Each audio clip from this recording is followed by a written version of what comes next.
Hey guys, परम studies में आपका स्वागत है।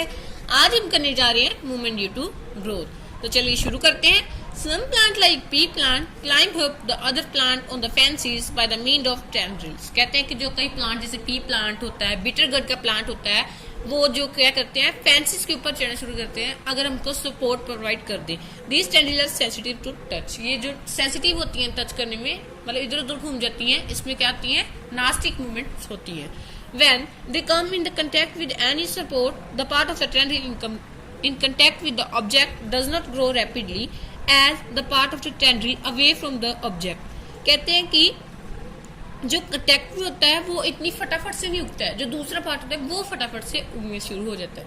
ठीक है, this causes the tendril to circle around the object. ये जो टेंड्रिल होती है हमारी फटाफट से आगे जो जिसको हमें सपोर्ट प्रोवाइड करवा रही है वो उसके साथ में लपेटे मारना शुरू कर देती है, सर्कल होना शुरू कर देती है, राउंड राउंड घूमती है उसके मतलब।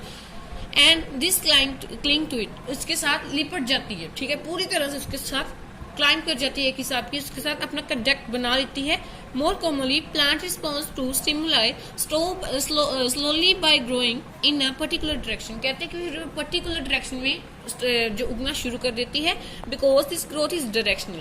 कहते हैं ये क्यों उगना शुरू कर देती है पर्टिकुलर डायरेक्शन में, क्योंकि जो ग्रोथ है ये ट्रॉपिक है, डायरेक्शनल मूवमेंट है, डिपेंडेंट है ग्रोथ पे। It appear as the plant is moving. कहते हैं हमें ऐसे लगता है कि जैसे प्लांट जो है घूम रहा है, मूव कर रहा है, इधर उधर हो रहा है। Let us understand this type of the movement with the help of an example. कहते हैं कि इस टाइप के मूवमेंट को हम एग्जाम्पल के देखते हैं। फिर ये शुरू करते हैं। एक्टिविटी 7.2 है, ये पेज नंबर 121 पे है। Fill conical flask with water. कहते हैं कि हमने बीकर टाइप कुछ भी लेना है, उसको हमने वाटर से फिल कर लेना है। Check cover the neck of the flask with the wire mesh. कहते हैं कि हमने वायर मैश से इसको कवर कर देना है, जो कि इसकी मतलब नेक है। Keep 2 or 3 freshly germinated bean seed on the wire mesh. कहते हैं कि हमने जो बीन के सीड होते हैं उसको वायर मैश में लगा देना है। Take the cardboard box which is open from one side. कहते हैं कि हमने एक कार्डबोर्ड बॉक्स लेना है इस प्रकार, जो कि एक साइड से ऐसे ओपन हो। Keep the flask in a box in such a manner that the open side of the box facing light coming from the window। कहते हैं कि ऐसा कुछ इस प्रकार लिखना है कि जो हमारी विंडो की लाइट है, जो हमारा हमने कट करके दिखा है पीस कार्डबोर्ड का, उसके ही पड़े।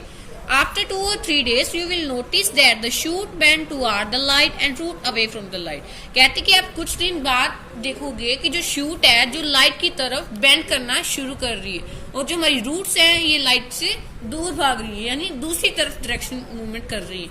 After now turn the flask so that shoot are away from the light and roots are toward light। कहते कि इसके फ्लास्क को टर्न कर दो, जो इस प्रकार कर दो कि जो शूट्स होंगी, ये शूट होगी, ये वाला पार्ट जो है ये लाइट से कुछ अवे हो, और ये वाला पार्ट जो है लाइट के कुछ इस तरफ हो। Have the all part of shoot and route change direction. कहते हैं कि आपने क्या ऑब्जर्व किया, ये जो पार्ट्स हैं ये डायरेक्शन क्या चेंज करेंगे। हाँ, हमें क्या पता चलेगा कि जो सूरज की तरफ, ये जो सनलाइट की तरफ ये जो पार्ट है, वो ये जो स्टेम वाला पार्ट है, ये शूट वाला पार्ट है, इसकी तरफ आएगा, और जो रूट वाला पार्ट है उससे दूसरी तरफ भागेगा। What can we conclude from ये हमें बता दिया आपको।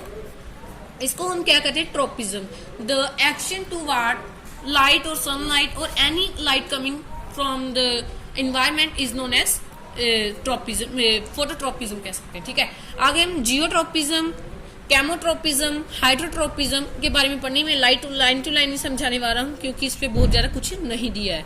हाइड्रो का मीन्स होता है वाटर, ये कैमो का मीन्स होता है केमिकल। ये मैंने खुद ऐसे ही बता देता हूँ, क्योंकि ये बाद में मैं नहीं बताने वाला हूँ। हाइड्रो सबसे पहले जियोट्रोपिज्म पढ़ने, ये जियोट्रोपिज्म की ही जो डायग्राम दी हुई है। जियोट्रोपिज्म में क्या होता है कि जो ग्रेविटी के टुवर्ड प्लांट का एक्शन होता है उसको हम कहते हैं जियोट्रोपिज्म। इसकी क्या होती है, जब हम प्लांट को सीड को जर्मिनेट करते हैं तो जो रूट्स है खुद ब खुद ही जमीन की तरफ जाने लगती है। हमने पहले भी बताया था ये क्यों है, इसका भी रीजन मिल जाएगा। और जो स्टेम है वो खुद ब खुद ही बाहर जो ग्रेविटी के कंटेक्ट से नेगेटिव रूप धारण कर लेती है। क्यों, ऐसा भी देखते हैं। इसको हम कहते हैं पॉजिटिव, जिसकी तरफ वो जा रही है अगर उसका कहना मान रही है तो उसको हम पॉजिटिव कहेंगे, और जो कहना नहीं मान रही है, जो ग्रेविटी का कहना नहीं मान रही, उसको हम कहेंगे नेगेटिव। इसका पॉजिटिव, इसका नेगेटिव, इसको कहते हैं geotropism. The action of plant toward gravity is known as geotropism. आगे हम पढ़ने जा रहे हैं हाइड्रोट्रोपिज्म। हाइड्रोट्रोपिज्म ऐसे यहाँ पे दिया है, मैं आपको वैसे लाइन टू लाइन समझा रहा हूँ। हाइड्रोट्रोपिज्म का the action of plant toward water is known as hydrotropism.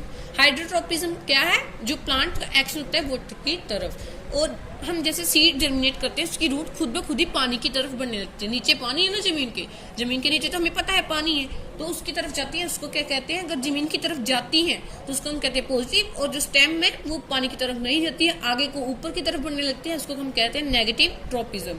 और एक इसकी वो भी एग्जांपल दे सकते हैं कि अगर मैनग्रोव की ट्री की जो रूट्स होती हैं वो पानी से खुद ब खुद ही बाहर आने लगती हैं, ये भी किसकी एग्जांपल है, नेगेटिव हाइड्रोट्रोपिज्म की। अगर हम केमोट्रोपिज्म पढ़ते हैं, the action of plant toward chemical is known as chemotropism. इसकी सिर्फ हमने पॉजिटिव ही पढ़नी है क्योंकि हमें बोर्ड में इसका नेगेटिव कई बार नहीं आता है, वैसे तो आता ही है, वैसे हमारी बुक में दिया ही नहीं है इसका, तो इसका हम पॉजिटिव पढ़ने जा रहे हैं। पॉजिटिव क्या है, the action of pollen tube toward ovule is the example of positive केमोट्रोपिज्म। और इसमें एक बुक में और भी है जो कि हमारा +1 या +2 में आने वाला है, थिग्मोट्रोपिज्म। थिग्मोट्रोपिज्म क्या है, अगर हम किसी चीज को हाथ लगा दें, ये टेंड्रिल वाली हमने एग्जांपल पढ़ी थी, वो थिग्मोट्रोपिज्म में ही आती है, जो कांटेक्ट के में आकर उसमें पॉजिटिव हो जाती है। Thank you.